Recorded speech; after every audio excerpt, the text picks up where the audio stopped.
Good morning, students. Now coming to the chapter, new chapter, modes of reproduction. It explains the reproduction process in lower group of organisms and higher group of organisms, including plants and animals also.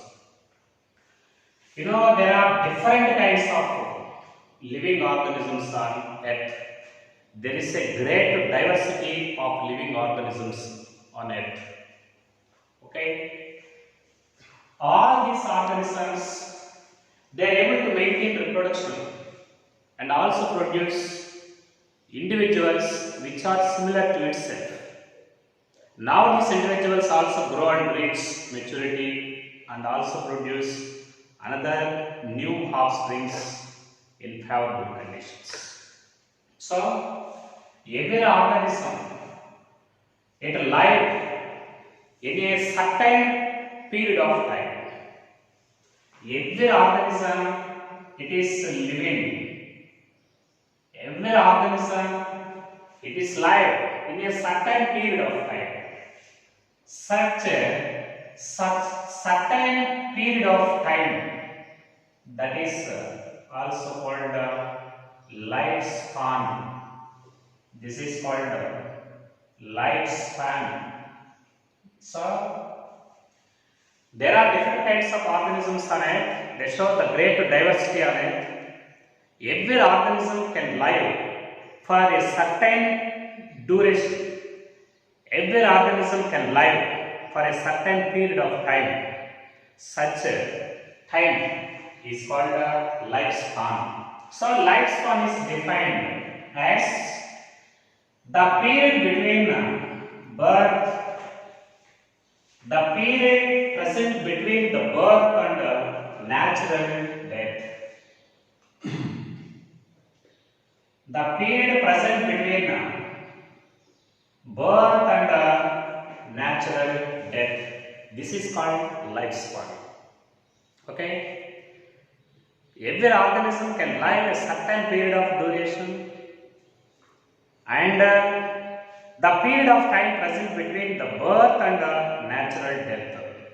The period between the birth and the natural death. This is called lifespan.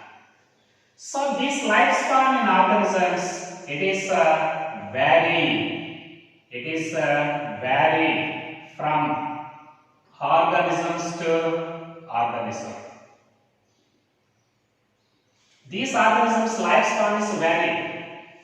Some of the organisms, they show very short lifespan, and some of them they show prolonged period of lifespan. So lifespan is vary from species to species on Earth.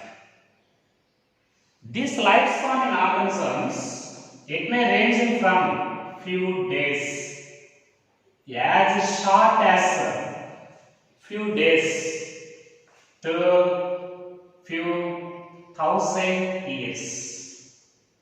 Few thousand years. Okay? Few days to few thousand years. The lifespan is vary from organisms to organism, and this lifespan duration, it may ranging as short as few days to as long as few thousand years. That is the nature of lifespan in organisms. It is vary from organism to organism. Different kinds of organisms. For example, the lifespan of mango is very shorter than people tree. Okay? The lifespan of mango, the lifespan of mango, nearly 100 years.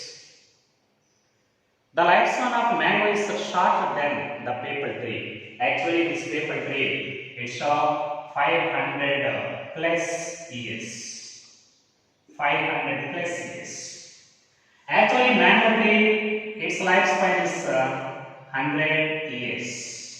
100 plus years. So, when compared to the lifespan of the maple tree, the lifespan of mango is very short. And the lifespan of mango is shorter than the lifespan of people tree. In this way, like this, different organisms they show a certain period of time that is called life cycle and the lifespan. Such lifespan in organisms is vary from species to species. It may ranging from as short as few days to as long as few thousand years. What about the lifespan comparison between mango and paper tree? Mango 100 plus years and paper tree 500 plus years. So lifespan of mango is very shorter than the lifespan of paper tree. Now coming to the lifespan of different types of plants. Okay, now coming to the lifespan of various plants. Very very important point. This is banyan and pinus. Banyan and pinus.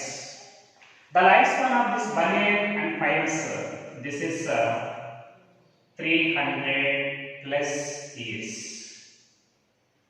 300 plus years. Banyan, the scientific name of banyan is Ficus bengalensis, fig tree. This is also called fig tree. The lifespan of fig tree and as well as the lifespan of pinus, they show 100 plus years. Similarly, Rai osmunda, this is osmunda. This is also called Rai fern. Okay, osmunda, which is also called Rai fern. The lifespan of this Rai fern or osmunda, this is 100 plus years. 100 plus years. Similarly, rose plant, it is 5 plus years. 5 plus years. So, banyan tree pinus 300 plus and osmunda royal fern 100 plus and rose plant, this ornamental rose plant 5 plus years. Similarly, banana. The lifespan of banana, this scientific name is Musa paradisica. Lifespan of banana 2 years. Okay. Similarly, carrot plant. Lifespan of carrot plant, this is 1 year. Only 1 year. Okay. Similarly, the lifespan of different kinds of moss plants of bryophytes. Moss plants means the advanced bryophytes are called mosses. Already know the characters of mosses in the topic of bryophytes, class of Bryopsida, mosses. For example, Funaria, Bryopteris, Teris, all of them they are mosses. So these type of moss plants, mosses means bryophytes. Bryopsida members of bryophytes.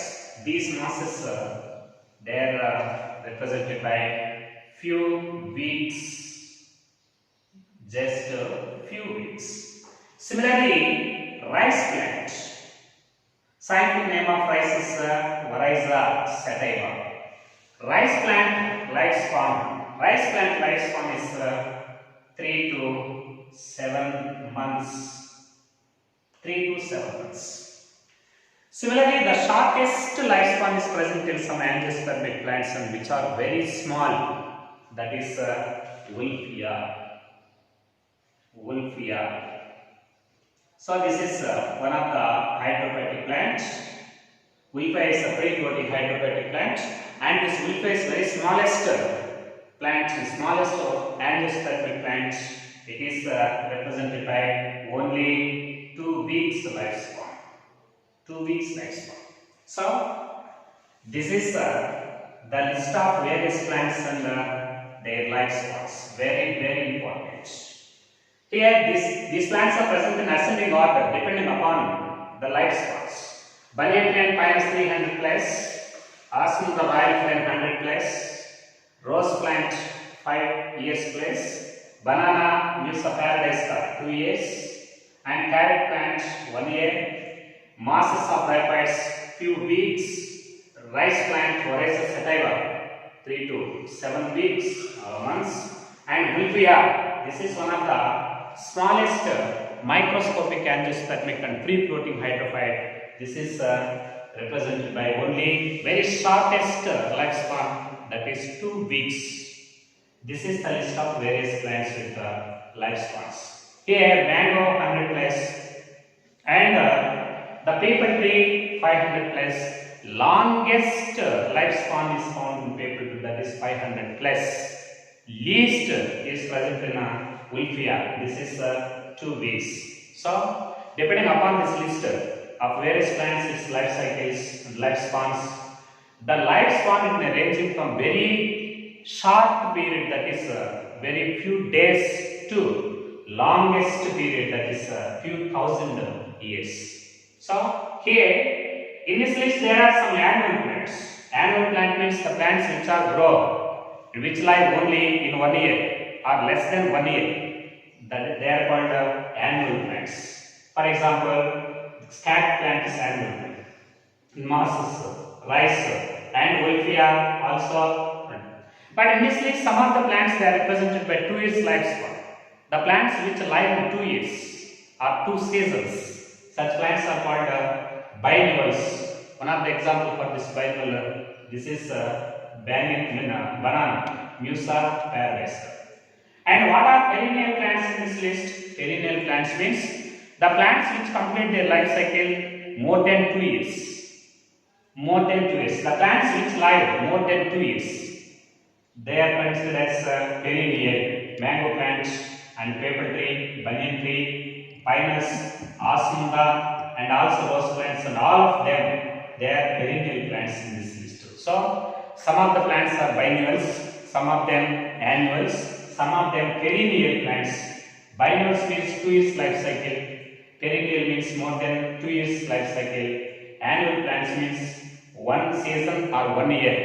That is the variation of lifespan. Students, now coming to another point. This is so reproduction is one of the living characteristics. Living characteristics. Reproduction is one of the living characteristics. Every living organism is maintaining this reproduction process, and actually this reproduction is defined as the biological process by which an organism can produce a new offsprings which are similar to itself. So reproduction is defined as, reproduction is nothing but a biological process. Reproduction is nothing but a biological process by which an organism can produce new offsprings which are similar to itself. Such biological process is called reproduction. So actually this reproduction, it enables the continuation of the life of organisms from one generation to the next generation. What is the necessity of reproduction in organisms, and what is the significance of reproduction in organisms? This reproduction, it enables continuity. Reproduction, it enables continuity of organisms from one generation to the next generation. Okay? Continuity of species from one generation to the next generation. So, this reproduction, okay, this reproduction is necessary to continue the species from one generation to the next generation. So, every organism, in the life cycle of every organism, birth, okay, and growth, and birth, growth, and death. Birth, growth, and death. These three, they show cyclic manner. Cyclic manner. Every organism, the first phase of the life cycle of every organism is the birth. Then they undergo growth and development. Now, ultimately, each organism it will die. So, the life cycle of every organism is represented by the cyclic movement of the cycle of birth, growth, and death. So, there is no the organism which is immortal on earth. No organism, very very important. There is no organism. There is no organism on earth which is immortal. Which is immortal. There is no the organism which is immortal. Every organism ultimately it becomes dead. But there are some exceptions for this point. There is no the organism which is immortal on earth except unicellular organisms. Unicellular organisms. Except unicellular organisms. What are unicellular organisms and why these organisms are immortal? You know, some of the unicellular organisms like yeasts and also bacteria, yeast and bacteria. These type of organisms, they are a type of unicellular organisms. In case of these unicellular organisms, there is no the death. All organisms means there is no organism which is immortal, but immortal organisms are also exceptionally there. Such immortal organisms are unicellular organisms like yeast and bacteria. Why these organisms are immortal? For example, this is a bacterial cell. This is adult bacterial cell. This bacteria will show growth and development. During asexual reproduction, it divides by mitosis, leading to the formation of two daughter cells. Every parental cell it divides eventually into two daughter cells in favorable conditions by binary fission. This type of asexual reproduction is called binary fission. This is called binary fission. So, in case of yeast cells, budding. For example, this is yeast cell. This is yeast cell. During favorable conditions, this yeast cell is also produce some amount of very minute buds, external buds. When these buds they get detached from this mother cell, automatically these daughter cells it lead an independent life and they also show reproduction process. This is called budding. In case of yeast cells, this is budding. So, in case of unicellular organisms like bacteria, they reproduce by binary fission. But in case of yeast cells, they reproduce asexually by budding. Because of this binary fission of bacteria and budding of yeast cells, these cells they divide eventually into two daughter cells. Now these two daughter cells they also show growth and development and also divides the same process by the same process and also they are converted into daughter cells. So that this is one of the exceptions. In case of unicellular organisms, all unicellular organisms they are immortal. Except these unicellular organisms and remaining all living organisms, there is no the organism which is immortal. That is the nature of organisms. Actually, this reproduction it enables the continuity of organisms from one generation to the next generation. Okay, and this reproduction is also influenced by some. Reproduction is also influenced by some external and internal factors. For example, habitats. Habitat means the place where the living organisms are there. The place where the living organisms are found. Such a locality, such a location is considered as a habitat. The reproduction process of the local organisms it is directly dependent on their habitats. So, habitats and internal physiology. Internal physiology. Similarly, other factors means some hormones and also temperature and light, and all these physical factors, they also influence the reproduction process of organisms. So reproduction in organisms, it is influenced by some factors, habitats, their internal physiology, and hormonal changes and hormones, and also temperature and light in case of plants especially. All these factors, they can influence the reproduction process of the plants. It is directly influenced by these organisms. So it's now coming to another point. This reproduction in organisms is of two types, depending upon the number of organisms participating in a reproduction, based on number of parents. Based on the number of parents participated in a reproduction, based on the number of organisms participated in reproduction process in organisms is divided into two different types. One type of reproduction is called asexual reproduction. This is asexual reproduction. Okay. So this asexual reproduction actually is present in lower group of organisms. It is present especially in a lower group of organisms. At the same time, in asexual reproduction, only one parent is involved. Only single parent is involved in this asexual reproduction process. So the reproduction process in which only one parent is involved, such type of reproduction is called asexual reproduction. At the same time, in this asexual reproduction, there is now the formation of gametes. Gametes are not formed. There is no the formation of gametes and fusion of gametes, that is fertilization.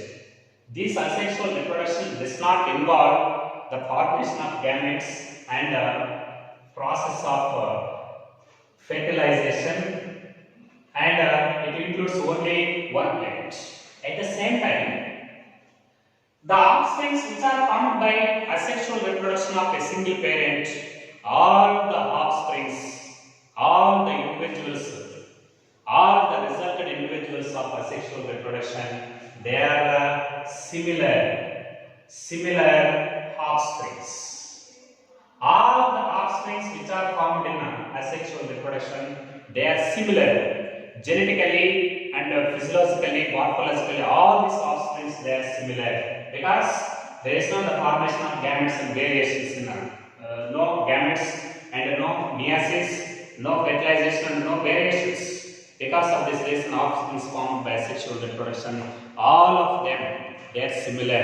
In case of plants, they are also called clones. In case of plants, the progeny which are formed by single plant by vegetative reproduction, that is also considered as a clone. The individuals present in a clone, all of them morphologically, phenotypically, genotypically, they are similar. That is the nature of offspring. At the same time, in case of this asexual reproduction, there is no variations. Variations are not found. No variations. This type of reproduction is called asexual reproduction. So, depending upon the number of parents participated in the reproduction is of two types. One is asexual and second one is sexual. Asexual reproduction takes place in lower group of plants. Only single parent is involved. No the formation of gametes and process of fertilization, and all the offsprings, they are similar to itself and also similar to their parent itself. Similarly, there is no the variations, that is asexual reproduction. Now coming to the second one, sexual reproduction. This is quite reverse to asexual reproduction. In case of the sexual reproduction, either one parent or two parents with two opposite sexes. They are participating in sexual reproduction. Sometimes only one parent is involved, but this parent it is represented by two opposite sexes. Male and female sexual organs are present on the same organism. But sometimes two different organisms, male and female organisms, either one or two parental organisms are involved with the opposite sexes. That is sexual reproduction.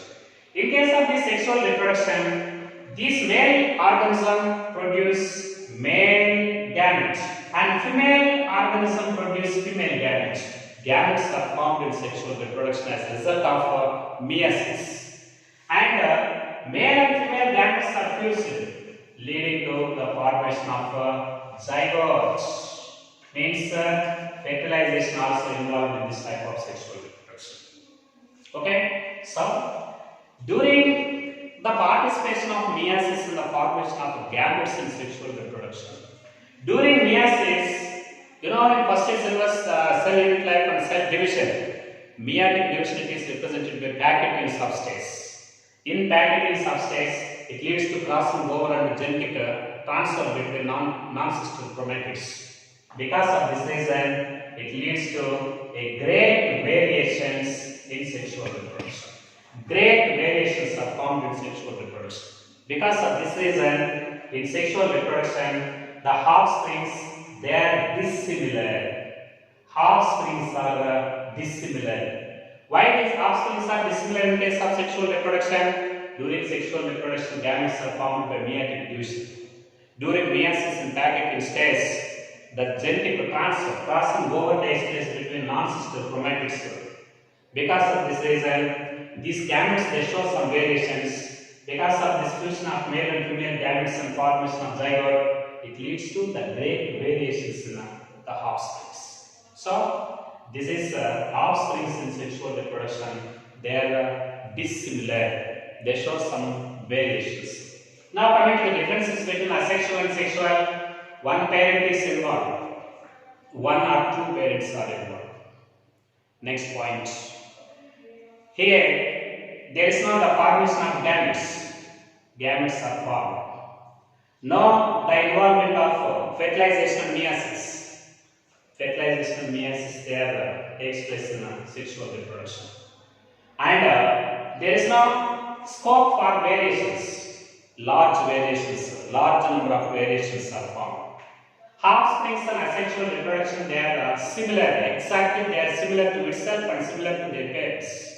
But in this sexual reproduction, because of origin of variations in gametes, it leads to some variations in offsprings, so that the offsprings are dissimilar in sexual reproduction.